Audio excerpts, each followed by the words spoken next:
Iran और उसका axis of resistance versus United states of America plus Israel. Middle east में कशीदगी थमने का नाम नहीं ले रही और जो छोटी छोटी झड़पें हैं उनमें इजाफा होता चला जा रहा है। जंग का जो स्कोप है वो वसी हो रहा है इस पूरे रीजन के अंदर।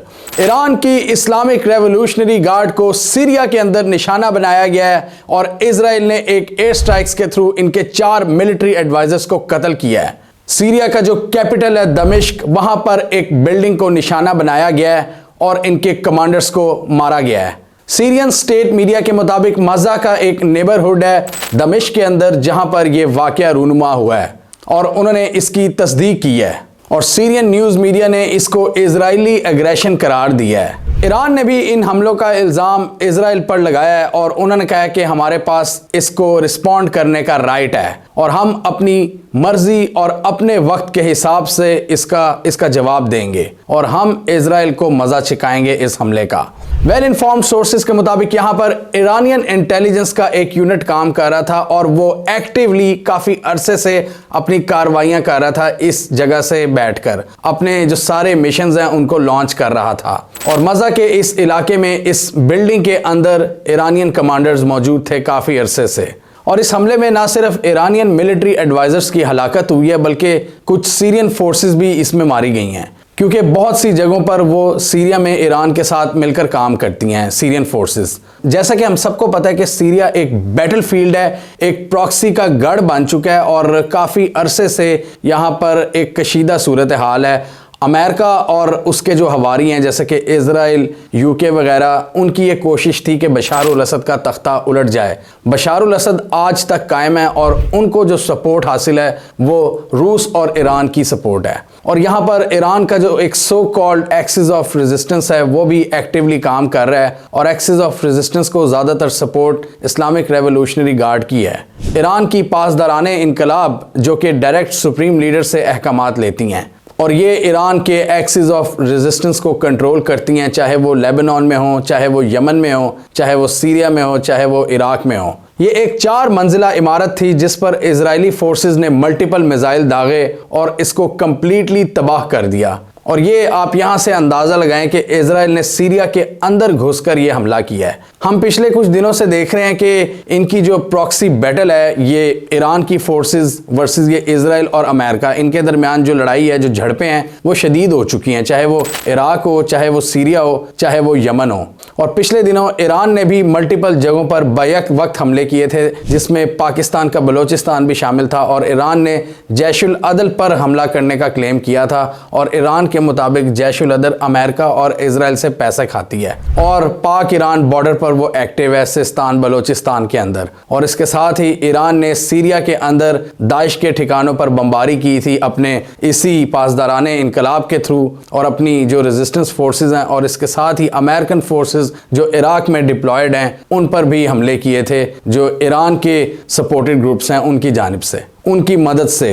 इस हमले के बाद जिसमें 4 ईरानी कमांडर्स मारे गए हैं पासदाराने इनकलाब के, इसके बाद ईरान ने एक और हमला किया है। रिटेलिएटरी मूव ईरान की जानिब से देखा गया है और इराक के अंदर अमेरिका की एक बेस है अल असाद बेस, उसको निशाना बनाया गया है ईरान की जानिब से, ईरानियन फोर्सेस की जानिब से, जो ईरान बैक्ड फोर्सेस हैं वहाँ पर। और उसमें ऑब्वियसली जो सारी फोर्सेस हैं वो इस्लामिक रेवोल्यूशनरी गार्ड से ही सारी वो सपोर्ट लेती हैं और जो सारे रेजिस्टेंस ग्रुप्स हैं वो अमेरिकन फोर्सेस पर हमला करते हैं। तो इस बेस पर तकरीबन 17 रॉकेट्स दागे गए हैं और अमेरिकन के मुताबिक उनके 2 से 3 सोल्जर्स ज़ख्मी हुए हैं। इस हमले के बाद खदशे का इजहार किया जा रहा है कि यूएस एक और जवाबी हमला करेगा ईरान पर और वो कहाँ करेगा ये अभी हम कुछ नहीं कह सकते। मिडिल ईस्ट के अंदर पिछले 15 सालों में जो सबसे गर्म महाज रहा है, जो प्रॉक्सी बैटल का गढ़ है, वो है सीरिया, जहां पर ईरान वर्सेस अमेरिका और इजराइल ये एक्टिवली एक दूसरे के खिलाफ काम कर रहे हैं। अब तो प्रॉक्सी बैटल में काफ़ी हद तक कमी आई है क्योंकि सऊदी अरेबिया वगैरह ने इस जंग से अपने आप को दूर कर लिया। पहले सऊदी अरेबिया भी अमेरिकन कैंप में था और वो उन ग्रुप्स को सपोर्ट करता था जो ईरान और बशार अल असद रजीम के साथ थे। फिर इनको मज़ीद इम्बोल्डन किया बशार अल असद को जब रशिया इस जंग में आया। रशिया ने भी अपने बहुत से मिलिट्री असिस्टेंस दी और फिर हमने देखा कि काफ़ी हद तक चाइना ने मामलात को कूल डाउन करवाने की कोशिश की। ये सऊदीज़ और ईरानियंस की दोस्ती करवा दी, सऊदीज़ और सीरियंस की भी दोस्ती करवा दी। बशारुल असद ने MBS से हाथ मिला लिया और फिर हमने देखा बशारुल असद का विजिट होता है चाइना में। बशारुल असद चाइना को इनवाइट कर रहे थे, शी जिनपिंग को कह रहे थे कि आप हमारे मुल्क में आए, इन्वेस्टमेंट की अपॉर्चुनिटीज़ को देखें। ये 7 अक्टूबर से पहले हो रहा था जब ये हमास वाली जंग शुरू नहीं हुई थी। तो उसके बाद हमने देखा उस विजिट के 1.5 हफ्ते बाद ये सारा मामला हुआ। गज़ा में जंग शुरू हो गई, इसराइल की जो बर्बरियत है वो शुरू हो गई। उन्होंने अब तक 25,000 लोगों को वो शहीद कर चुके हैं गज़ा के अंदर। और अब वो दोबारा वो बशारुल असद साहब जो अपने मुल्क में इन्वेस्टमेंट के ख्वाब देख रहे थे, उनके मुल्क के अंदर एक बार फिर प्रॉक्सी बैटल शुरू हो गई है। ना सिर्फ सीरिया बल्कि इराक में भी हम देख रहे हैं कि इस प्रॉक्सी बैटल में तेज़ी आ रही है। अमेरिका ने अपनी फोर्सेस रखी हुई हैं सीरिया और इराक में, एक मखसूस उनकी तादाद है। हमने डिस्कस भी किया था कि अमेरिका ज़रूरत के तहत अपने ट्रूप्स की तादाद में इजाफा करता रहता है, उसमें चेंजिंग लाता रहता है, कभी पुल आउट कर लेता है, कभी वापस ट्रूप्स भेज देता है। तो पिछले साल के शुरू से ही अमेरिका ने ट्रूप्स भेजने शुरू कर दिए थे।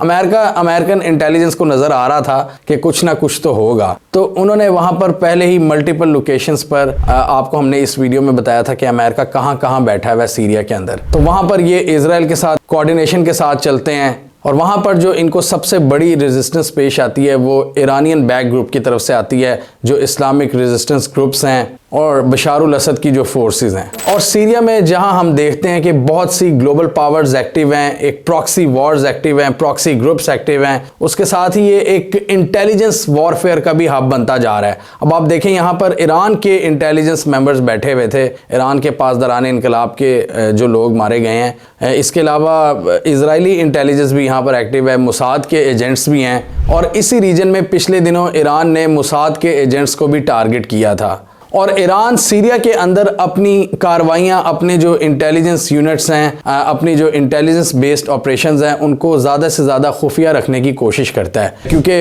अब लेबनान की बात करें, वो तो छोटा सा है, वहाँ पर तो इजराइल ईजिली पेनिट्रेट कर जाता है, ईजिली वहाँ पर घुस के कार्रवाइयाँ भी कर जाता है। पिछले दिनों हमने देखा था इन्होंने हमास के एक की लीडर को एलिमिनेट किया था इजराइल ने, साले अल अरोरी को।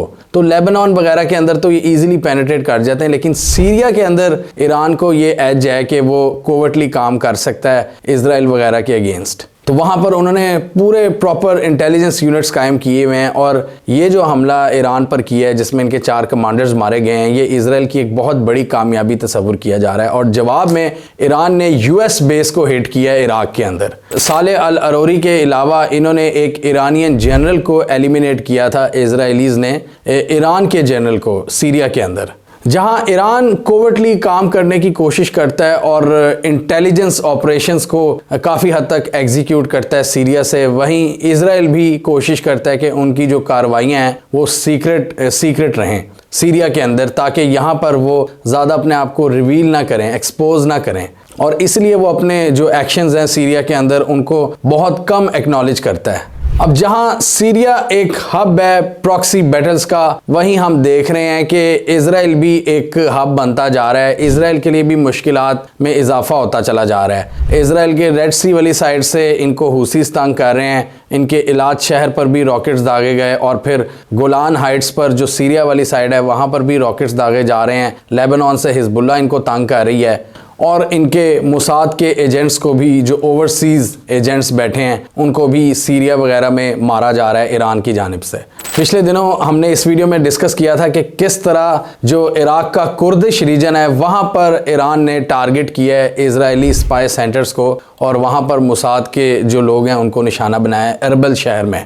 और उन हमलों को इराकी ऑफिशियल्स ने भी कंडेम किया था और अमेरिका ने इसको एक रेकलेस मूव करार दिया था ईरान की जानिब से। तो ये 4 ईरानियन कमांडर्स की हलाकत और उसके जवाब में अमेरिकन बेस पर हमला इराक के अंदर, चाहे ईरान हो और उसकी एक्सिस ऑफ रेजिस्टेंस जो ईरान सपोर्टेड ग्रुप्स हैं, चाहे इजराइल और अमेरिका का गठजोड़ हो, दोनों साइड्स हार मानने को तैयार नज़र नहीं आ रही। और हम देख रहे हैं कि ये जो मामलात हैं वो एस्केलेट होते जा रहे हैं, जो टेंशन्स हैं वो बढ़ती जा रही हैं। मिडल ईस्ट में जो अमन की ख्वाहिश है वो दम तोड़ती जा रही है। शाम एक बार फिर ओवरसीज़ अटैक्स का गढ़ बन रहा है। ग्लोबल पावर के इंटरेस्ट वहाँ पर फिर नाचते हुए नज़र आ रहे हैं। दूसरी जानिब गजा के अंदर इजरायली कार्रवाइयों में भी कोई नरमी देखने को नहीं मिल रही। अभी रिसेंटली उन्होंने मज़ीद गजा के अंदर कुछ यूनिवर्सिटीज़ को उड़ाया है। हालांकि साउथ अफ्रीका इनको इंटरनेशनल कोर्ट ऑफ जस्टिस में भी ले गया है, वहाँ पर एक मुकदमा चल रहा है इजराइल के ख़िलाफ़, लेकिन कोई इनके कान पर जूं नहीं रेंग रही। ये मामलात कहाँ जाते हुए आपको नज़र आ रहे हैं? ये मिडल ईस्ट में जो जंग है, क्या वो मज़ीद फैलेगी? मतलब क्या ये एक लॉन्ग टर्म जंग आप देख रहे हैं? इसी तरह की प्रॉक्सी बैटल ये कंटिन्यू रहेगी? क्या आप इसको एक प्रॉक्सी बैटल ही देख रहे हैं या इसको एक प्रॉपर जंग में कन्वर्ट होता हुआ देख रहे हैं? कमेंट कीजिए। इसके अलावा हमारा यूट्यूब चैनल सब्सक्राइब कर लें, साथ ही वो बेल आइकॉन भी दबा लें, ताकि वो स्टोरीज दुनिया भर से पाकिस्तान से जिनकी मेन स्ट्रीम मीडिया पर प्रॉपर कवरेज नहीं होती, हमारे प्लेटफॉर्म के थ्रू आप तक टाइम पर पहुंच जाएं।